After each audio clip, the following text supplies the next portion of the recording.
UAE President orders charities to collaborate for urgent aid to Pakistan's flood victims. Emirates Environmental Group launches Clean Up UAE campaign. And Ireland produce one of their greatest World Cup performances to beat Australia.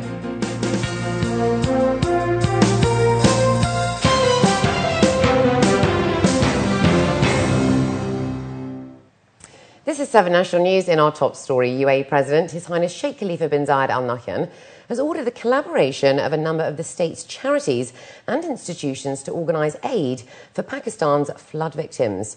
According to state news agency WAM, this comes from the President's keenness to support brotherly and friendly countries in times of natural disasters and crises. Under the directives, charity bodies around the country will start providing urgent relief to support Pakistan's flood victims in the Sindh province. Due to the increasing demand in the region, oil and gas experts say they are expecting more projects and investments, especially in 2012. And due to the UAE's strategic location and effective role as a trading hub, the numbers of investors exploring the opportunities in the energy sector are increasing. However, this is not only limited to the oil and gas, as there is a mounting interest in renewable energy and environment sustainability. The optimism across the Arab oil and gas show is widespread across the industry. With increasing demand worldwide, there are new players adding to the supply chain such as China and Iraq, which, according to experts, is a sign of good times ahead. We've seen a lot of increases in the business that we are responsible for, which is 3D modeling solutions. There has been quite a lot of uptake in the industry and growth with new refineries and gas plants coming along, and certainly topsides seem to be on the up. So we're seeing a very positive outcome. Of course, it was a slow start this year, but it's been growing strong. So hopefully next year we'll see even more work coming through for the oil and gas industry. In the UAE in particular, you obviously have the big companies like ADNOC, which are again increasing their investment and development in the gas side of things. And in Saudi Arabia, there's a massive investment in downstream in the petrochemical industry. So actually investment-wise in the Middle East, it's increasing. So you see more competition like you do at this event with Chinese companies. So oil equipment, that's also been increased. So actually, yeah, I think going to the end of the year, it's looking strong. Numerous projects, including the planned $5 billion investments by Abu Dhabi National Oil Company to raise output capacity by 2016, as well as other projects next year, are anticipated to power the demand for the latest equipment, technology, and expertise. However, this does not take away from the need to diversify and improve on renewable and sustainable energy sources. It's only over the last year has Dubai set up the Dubai Supreme Council for Energy. And I think the government is making great strides in looking at energy as a consolidated form of energy rather than this oil and gas. So we look at alternative energies, sustainable energies, environmental friendly technologies, and I think reducing our carbon footprint. So in that sense of the word, there's a lot more focus on the energy sector rather than specifically just oil and gas. Industry insiders say there is still more work needed to be done in the energy industry, including the oil sector. At present, Saudi Arabia produces approximately 10 million barrels per day, while the UAE produces an estimated 2.7 million barrels of oil daily. It's always good to keep whatever you have for the longest period of time, because what you have is good now, but it could run out. While the viability of the black gold is incomparable, major players in the market concur that there is still room for improvement. Sustainable and renewable are no longer just popular terms. They say it is in fact necessary to maintain its viability. Khadija Sali, 7 National News. The countdown has begun for the Clean Up UAE campaign, and the Emirates Environmental Group is confident that this year's 10th edition will see even more participants and volunteers. Officials from across the country met today to discuss the environmental concerns facing the country. They stated that currently the UAE's per capita waste generation is one of the highest in the world.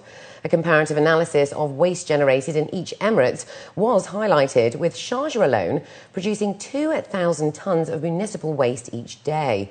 On the other hand, Dubai saw 3.7 million tonnes of general waste in 2009.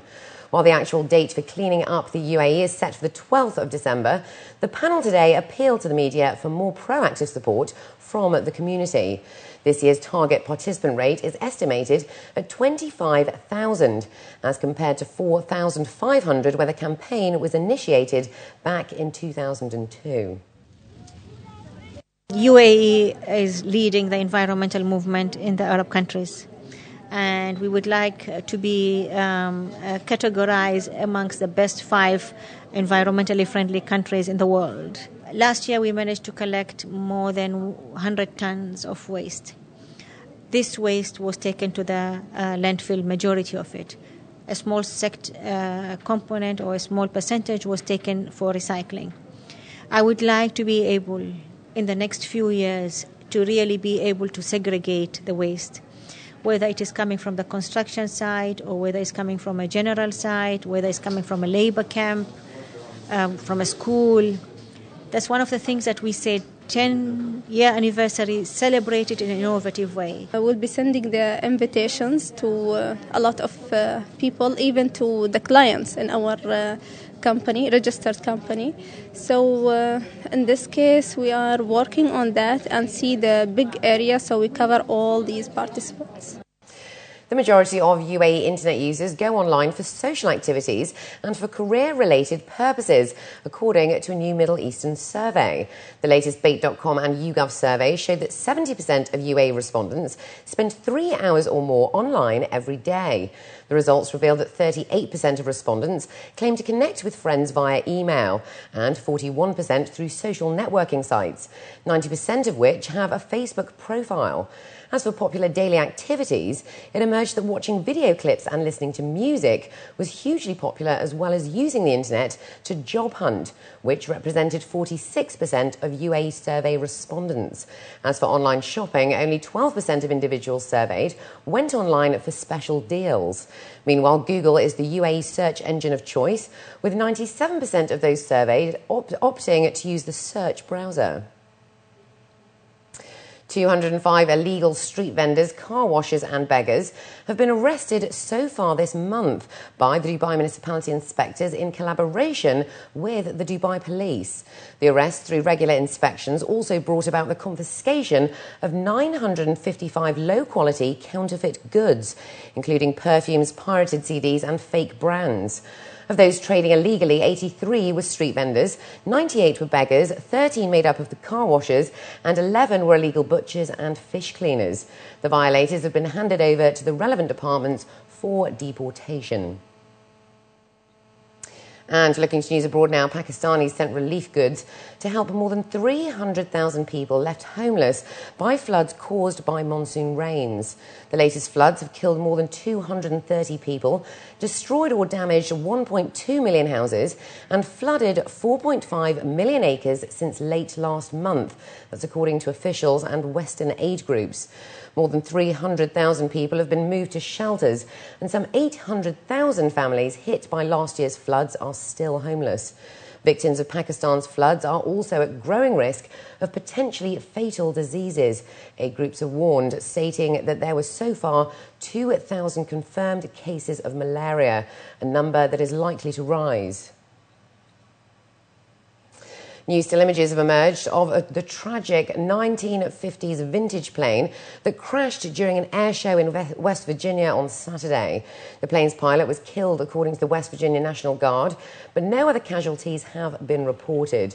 The incident happened one day after another vintage World War II fighter plane crashed at a Nevada show, killing 9 people and injuring more than 50 others, where organisers suggested there may have been a mechanical problem with the plane.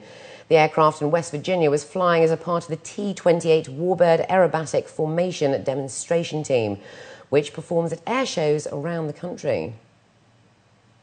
And up next, we have the day's business news, so stay with us.